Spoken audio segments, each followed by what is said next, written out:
Lasciare la parola al nostro ambasciatore Christian Masset. Merci beaucoup, Monsieur le Président. Onorevole, Mesdames et Messieurs les Présidents, Signore e Signori Presidenti, Monsieur le Sénateur, cari amici. Mi chiamo Christian Masset, sono il nuovo ambasciatore di Je Francia in m'appelle Italia, Christian ambasciatore Masset, je suis designato le nouvel ambassadeur désigné, c'est-à-dire que j'ai présenté mes crédentiels au président de la République. Je suis arrivé mercredi dernier et je suis vraiment très heureux que le premier événement public auquel je puisse participer est justement ici à la Villa. Et je dois remercier Muriel Mayette pour son hospitalité à la Villa Médicis qui est magnifique.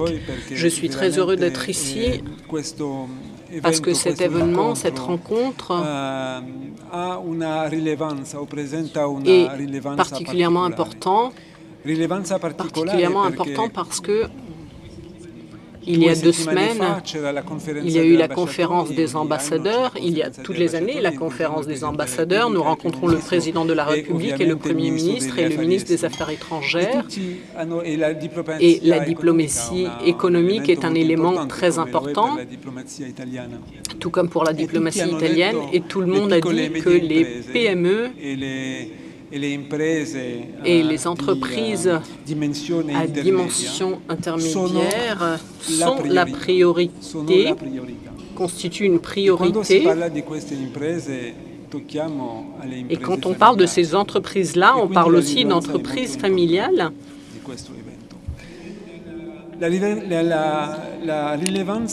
Donc l'importance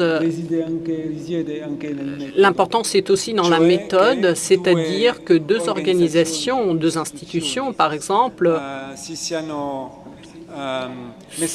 se soient donc mises ensemble pour créer une rencontre vraiment très importante. L'Institut franco-italien pour les relations économiques, l'IREFI et i consiglieri del commercio estero per la Francia. Et je crois que ceci est vraiment nécessaire et je vais vous expliquer pourquoi. Maintenant, je vais peut-être revenir, je vais continuer plutôt en français.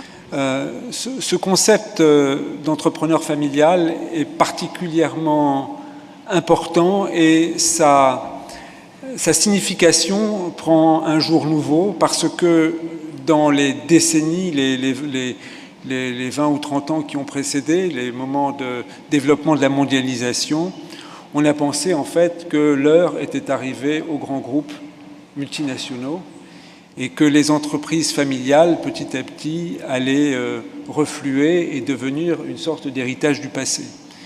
Et en fait, on s'est aperçu que cette mondialisation, ce n'était pas la fin de l'histoire et qu'elle était accompagnée de formidables opportunités, mais aussi de crises et de ruptures.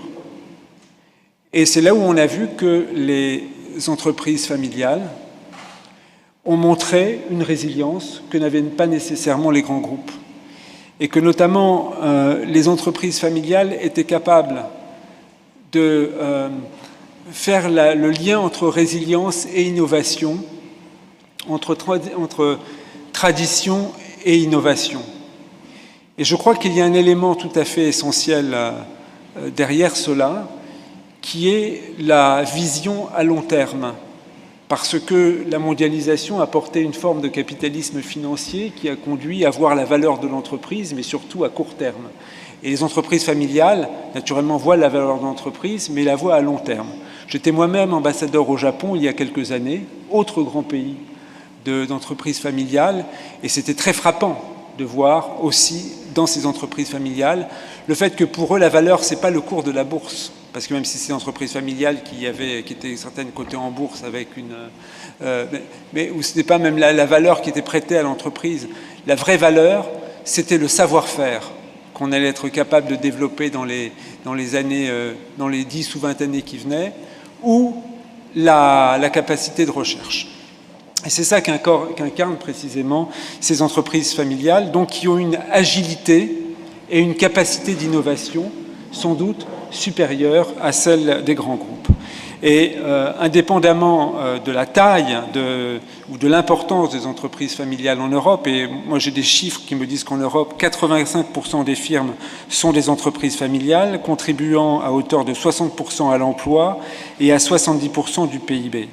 Mais fondamentalement, donc non seulement c'est la majorité, j'allais dire, mais c'est surtout cette capacité, cette agilité, cette capacité de rebond qu'incarnent ces entreprises familiales. Et donc c'est ce que nous devons voir durant ces rencontres, et aussi voir toutes les difficultés ou tous les problèmes qui se posent aux entreprises familiales, qu'on étudie des deux côtés de la frontière. Je pense en particulier à la transmission ou la transition intergénérationnelle, qui est un problème en Italie, mais aussi un grand problème en France, et à toutes les questions de financement, parce qu'actuellement, le problème numéro 1 pour beaucoup de nos entreprises, c'est le financement, et en particulier le financement d'innovation, parce que nous avons beaucoup de PME et de TI qui sont capables d'innover, mais qui ont besoin de financement, et donc c'est quelque chose que nous devons voir au niveau national et naturellement au niveau européen. Ce que je voulais dire simplement, s'agissant de l'importance de cette réunion, c'est qu'elle incarne, je crois, ce dont nous avons besoin, c'est-à-dire de nous comprendre mieux, de nous connaître mieux, parce que Français et Italiens pensent se connaître, parce que les Français vont souvent en Italie en vacances, la même chose pour les Italiens en France. Que tout cela semble naturel, que parce que nous sommes des peuples latins dont les langues sont proches, tout ceci va de soi. Eh bien, ça ne va pas du tout de soi, parce que nous sommes des pays extrêmement différents, avec des histoires très différentes, des manières de voir la société différentes, de voir même le monde de l'entreprise d'une certaine façon différente. Je parle même pour les entreprises familiales d'une certaine façon. Et donc, par conséquent, il faut connaître et respecter l'autre. Et prendre en compte ses représentations, sa psychologie. Et donc, tout à fait... ça, c'est absolument... Et ce qui veut dire, donc, échanger. Échanger, parce que c'est ce qui permettra, justement, de nouer véritablement des coopérations, parce qu'elles ne vont pas de soi. Nous avons des convergences, c'est clair, mais elles doivent être entretenues et nourries. Et après, la vraie question, et c'est ce que vous avez dit, Monsieur le Président, c'est de transformer ces convergences en actions communes. Et pour moi, en tant qu'ambassadeur de France en Italie, ce sera une de mes missions, ma grande mission, c'est d'essayer de favoriser ces convergences et de pouvoir contribuer à ce que ça se transforme en actions communes. Et ceci, c'est particulièrement important à ce moment très précis de la construction ou de l'histoire de l'Europe, parce que nous avons tous conscience que nous sommes on dit toujours que l'Europe est à la croisée des chemins. Cette fois-ci, c'est vrai. En tout cas, son avenir n'a jamais été autant en question.